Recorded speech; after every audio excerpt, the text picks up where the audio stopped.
We're here with Troy Cooley, who's the national head coach of NCC. So, Truck, what do you do here? What's your role, and what are the guys doing here today?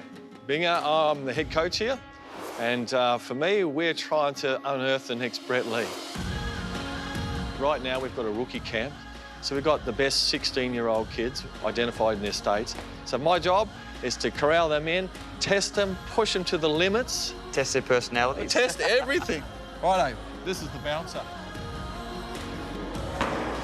These are the rookie kids, the fast bowlers who, that's why we're here. So these high-speed cameras will measure everything that you do. As a fast bowler coming in now, they're going to be looked at on a biomechanical, how they move. So we extract, what your key things are that help you take wickets.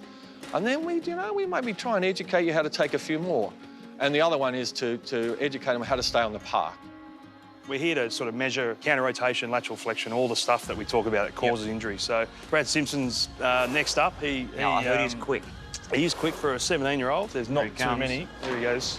Woo, 130K, that's not bad. And how many balls would he bowl here today? So he bowled 18 balls. 18, and then that's it? And that's it. So we'll have... not including warm-ups? Not including warm-ups. 18 balls of, it'd be good length, a Yorker and a bouncer. Blow the bloody stumps out of the ground. Oh. You look up the speed, you might see it 130, 131, right?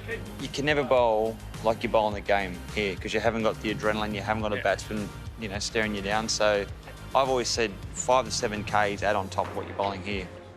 You take this vision, you take all the data that you got, you go back to the computers behind where we are here. Yep, the sports science guys will sit through it. They'll come up with a report, we'll look over it, add bits and pieces or change it over, obviously to put it in our words, bowling terms. And then that gets sent to the player, to the states, and we correlate then what we need to do. If there's huge counter rotation, then we have to sit down and try and work out how we fix it. You sign him up in case he gets an IPL contract? I wouldn't mind. 15%. bit of commission, but absolutely, mate. Well, say we don't want to jump ahead, but he wouldn't be too looks far good. away. Yeah, he looks really good.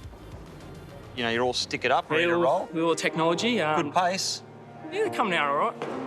It's also finding that fine line between executing your delivery and, as you said, pace. I guess it must make you feel very special being earmarked under the guidance, as I've mentioned, from Truck and from Rhino, that you are the next generation of young fast bowlers coming through and hopefully going to be the guy we're looking for to spearhead the Australian attack in years to come. Yeah, for sure. Look, you wind the clock back a few years ago, you wouldn't even think that you'd have the ability to meet such iconic names in cricket. To think that I'm here now and having access to the coaching staff is it's one hell of a ride from now. Right, well, you've had a minute and a half resting. Are you back into it? Yeah, let's do it. There's no time here for the weird. Come on, let's go. Let's get the good length out. Nick him off.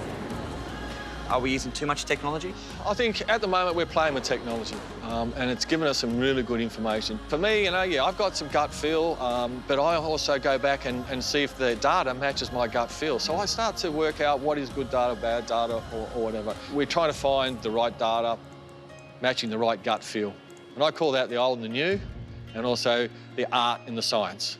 Trying to work out how we can use the science to help the art, because it is an art, we know that. It's been a great morning here at NCC. I have to say I was a bit sceptical of the methods that they were using or allegedly using about bowlers' workloads and red flagging, but I've been pleasantly surprised. We've seen some wonderful talent on show here this morning. And if there is that one guy that can hit that 160K barrier, I reckon this is it, under the guidance of Troy Cooley and Ryan Harris.